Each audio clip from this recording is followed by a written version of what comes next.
नमस्कार। हम पढ़ रहे हैं युवक भारती कक्षा 12वीं के पाठ्यक्रम से लिया गया पाठ नंबर 13 विशेष अध्ययन हेतु कनु प्रिया। इसका पहला पाठ हमने पिछले वीडियो में पढ़ा था, जिसमें हमने कवि परिचय, कवि की प्रमुख कृतियाँ और प्रस्तुत कृतियाँ, इन विषयों की जानकारी प्राप्त की थी। इसी पर हमने कनुप्रिया की पृष्ठभूमि को भी पढ़ा था। कनुप्रिया पाठ राधा और कृष्ण के प्रेम और महाभारत की कथा से संबंधित कृति है। तो इस कृति में राधा की दृष्टि से कृष्ण को देखा गया है। पूरी कविता में राधा कृष्ण के लिए बोल रही है। सूरदास की राधा अलग है, यहाँ धर्मवीर भारती कवि की राधा अलग है। कृष्ण से आमने सामने राधा क्या करती है? लड़ती है और कृष्ण से कहती है कि तुम्हारे महाभारत का युद्ध व्यर्थ था, इसमें इतने लोगों की जान गई। तुम्हारे इस युद्ध का क्या अर्थ? इसमें कौरवों की हार हुई, पांडव जीत कर भी हार गए। इतनी सारी बातें वह कृष्ण से कहती है। महाभारत युद्ध में सैन्य संहार आदि राधा का कृष्ण से हुआ तर्क संगत संवाद इस काव्य में 4 चांद लगा देता है। अब हम पढ़ेंगे कनुप्रिया का काव्य।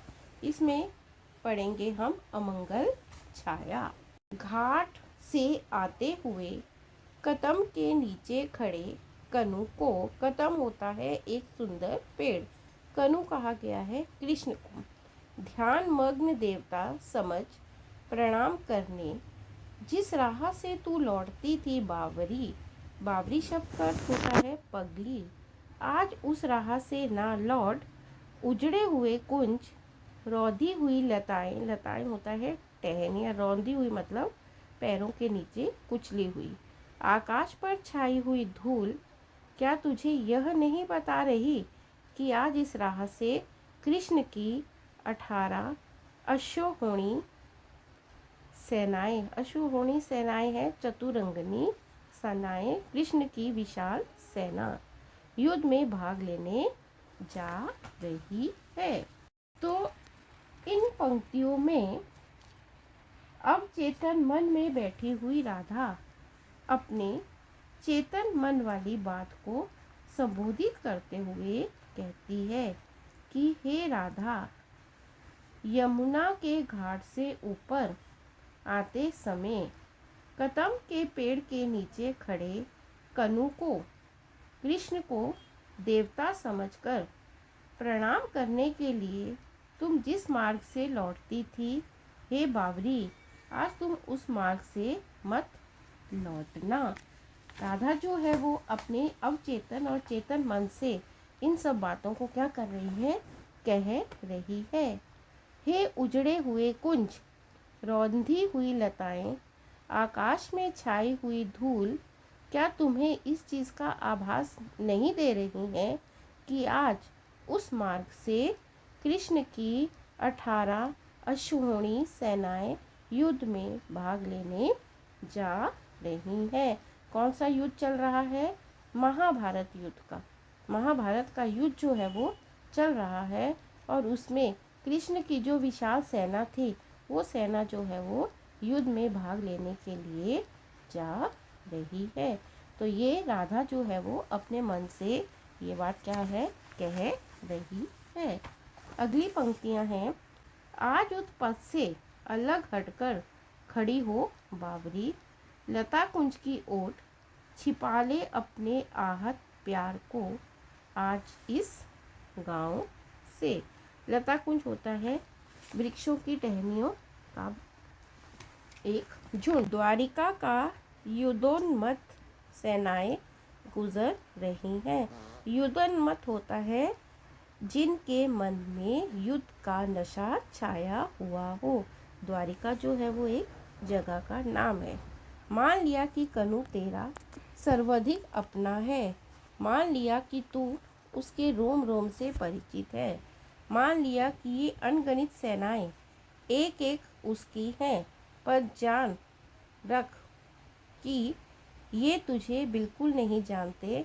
पथ से हट जा बावरी।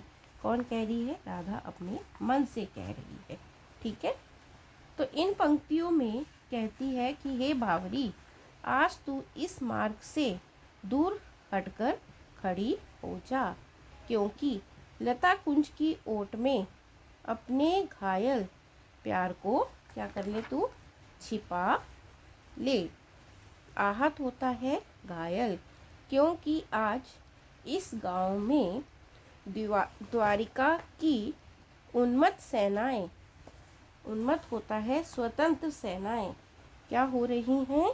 युद्ध के लिए जा रही है। हे राधा, मैं मानती हूँ कि कन्हैया सबसे अधिक तुम्हारा अपना है। मैं मानती हूँ कि तुम कृष्ण के रोम रोम से परिचित हो। मैं मानती हूँ कि ये असंख्य सैनिक तुम्हारे उसके हैं, पर तू ये जान ले कि ये सैनिक तुझे बिल्कुल नहीं पहचानते। इसलिए हे बावरी, इस मार्ग से तू हट जा। यह आम्र वृक्ष की डाल, आम्र वृक्ष मतलब आम के पेड़ की डाल, उनकी विशेष प्रिय थी। तेरे ना आने पर सारी शाम इस पर टेक। उन्होंने वंशी में बार बार तेरा नाम भरकर तुझे टेरा था। आज यह आम की डाल सदा सदा के लिए काट दी जाएगी, क्योंकि कृष्ण के सेनापतियों के वायु वेगगामी, वायु वेगगामी का अर्थ होता है हवा की गति में चलने वाले रथों की गगनचुंबी ध्वजाओं, गगनचुंबी होता है आकाश को छूने वाली ध्वजा होता है पताका या ध्वजा कहते हैं झंडे को। यह नीचे डाल अटकती है और यह पथ के किनारे खड़ा छायादार पावन अशोक वृक्ष आज खंड खंड, खंड खंड होता है टुकड़े टुकड़े हो जाएगा। तो क्या यदि ग्रामवासी सेनाओं के स्वागत में तोरण नहीं सजाते, तोरण होता है मुख्य दरवाजा, तो क्या सारा ग्राम नहीं उजाड़ दिया जाएगा? तो यहाँ पर जो है वो राधा अपने अवचेतन मन में बैठी हुई चेतन मन से कह रही है कि यह आम की डाल तुम्हारे कन्हैया को बहुत प्रिय थी। जब तक तू नहीं आती थी, सारी शाम कन्हैया इस डाल पर टिककर बंशी में तेरा नाम भर भर कर तुम्हें टेरा करता था। टेरा करता था मतलब देखता रहता था। आज यह आम की डाल सदा सदा के लिए काट दी जाएगी। इसका कारण यह है कि कृष्ण के सेनापतियों के तेज गति वाले रथ की ऊंची ऊंची पताकाओं में यह डाल उलझती है, अटकती है। इतना ही नहीं, रास्ते के किनारे यहाँ छायादार पवित्र अशोक का पेड़ भी आज टुकड़े टुकड़े कर दिया जा सकता है। अगर इस गांव के लोग सेनाओं के स्वागत में तोरण नहीं बनाएंगे तो शायद यह गांव उजाड़ दिया जाएगा। दुख क्यों करती है पगली? क्या हुआ जो कनु के ये वर्तमान अपने तेरे उन तन्मय क्षणों की कथा से अनभिज्ञ है? अनभिज्ञ होता है अनजान।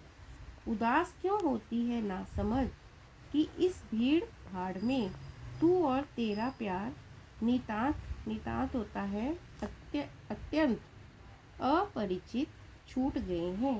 अपरिचित होता है जिसकी हमें कोई पहचान ना हो। गर्व कर बावरी कौन है जिसके महान प्रिय की 18 अशोभनी सेनाएं हो। राधा, अरे पगली, दुखी क्यों होती है? अपने मन से कह रही है कि तू दुखी क्यों हो रही है? क्या हुआ यदि आज कृष्ण के साथ पहले बिताए हुए तन्मयता के गहरे क्षणों को भूल चुके हैं? हे राधे, तू उदास क्यों होती है? इस भीड़ भाड़ में तुम्हें और तुम्हारे प्यार को पहचानने वाला कोई भी नहीं है। राधे, तुम्हें तो गर्व होना चाहिए, क्योंकि किसके महान प्रेमी के पास 18 अशोभनी सेनाएं हैं। ये तो केवल तुम्हारे ही प्रेमी के पास है ना। इस तरह से इन पंक्तियों में जो है वो राधा के मन में एक अमंगल छाया जो है वो छाई हुई है, और वह अपने ही अवचेतन मन से क्या कर रही है? दुख भरी मन में बैठी हुई अपने ही चेतन मन वाली राधा को संबोधित करते हुए कह रही है कि आज कृष्ण जो है वो तुमसे बिछड़ चुका है, और तेज गति से क्या हो रहा है? सेनाएं जो है वो युद्ध के लिए जा रही हैं। तो ऐसे में तुम्हें जो है वो केवल इस बात का गर्व होना चाहिए कि एक तुम्हारा ही प्रेमी ऐसा है जिसके पास इतनी विशाल सेनाएं हैं, और सैनिक जो है वो तेज गति से युद्ध के नशे में आगे बढ़ रहे हैं। का अगला विषय है एक प्रश्न। अच्छा मेरे महान करूं, मान लो कि क्षण भर को मैं यह स्वीकार लूं कि मेरे ये सारे तन्मयता होता है किसी चीज़ में खो जाना, तल्लीन हो जाना के गहरे क्षण सिर्फ भावावेश थे। भावावेश होता है भावना के आवेश में, विचारों के आवेश में सुकोमल कल्पनाएं थी, रंगे हुए अर्थहीन आकर्षक शब्द थे। मान लो कि क्षण भर को मैं यह स्वीकार लूं कि पाप पुण्य, धर्म अधर्म, न्याय दंड, क्षमा शील वाला यह तुम्हारा युद्ध सत्य है। इन पंक्तियों में राधा अपने कनु कृष्ण को संबोधित करते हुए कहती है कि हे मेरे महान कनु, मान लो कि क्षण भर के लिए मैं इस बात को स्वीकार कर लूं कि मेरे वे तन्मयता वाले सारे क्षण केवल मेरे भावावेश थे, मेरी कोमल कल्पनाएं थी, केवल बनावटी अर्थहीन और आकर्षक शब्द थे। मान लो कि क्षण भर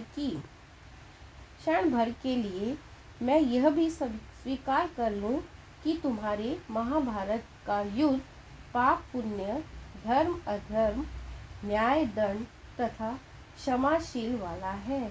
इसलिए इस युद्ध का होना इस युग की सच्चाई है। तो भी मैं क्या करूं? मैं तो वही हूँ, तुम्हारी बावरी मित्र, जिसे सदा उतना ही ज्ञान मिला जितना तुमने उसे दिया। जितना तुमने मुझे दिया है अभी तक, उसे पूरा समेट कर भी आसपास जाने कितना है तुम्हारा इतिहास का, जिसका कुछ अर्थ मुझे समझ नहीं आता है। फिर भी कनु मैं क्या करूं? राधा कहती है कि फिर भी कनु मैं क्या करूं? मैं तो तुम्हारी बावरी पगली मित्र हूँ, जिसे तुम्हारे लिए समस्त ज्ञान को समेट कर भी मैं तुम्हारे इतिहास तुम्हारे उदात्त और महान कार्य को नहीं समझ पाई हूँ। अगली पंक्तियाँ हैं। अपनी जमुना में जहाँ घंटों अपने को निहारा करती थी मैं, वहाँ अब शस्त्रों से लदी हुई अनगणित नौकाओं की पंक्ति रोज रोज कहाँ जाती है। धारा में बह कर आते हुए टूटे रथ, जजर पताकाएं किसकी है। जजर होता है कमजोर। कनु अपनी यमुना नदी जिसमें अपने आप को घंटों निहारा करती थी। कौन कह रही है? राधा कहती है। अब उसमें हथियारों से लदी हुई असंख्य नौकाएं रोज ना जाने कहाँ चली जाती हैं। नदी की धारा में बह कर आने वाले टूटे हुए रथ और फटी हुई पताकाएं किसकी है। कविता का सारांश पृष्ठ 71 और 72 पर आप पढ़ सकते हो। धन्यवाद।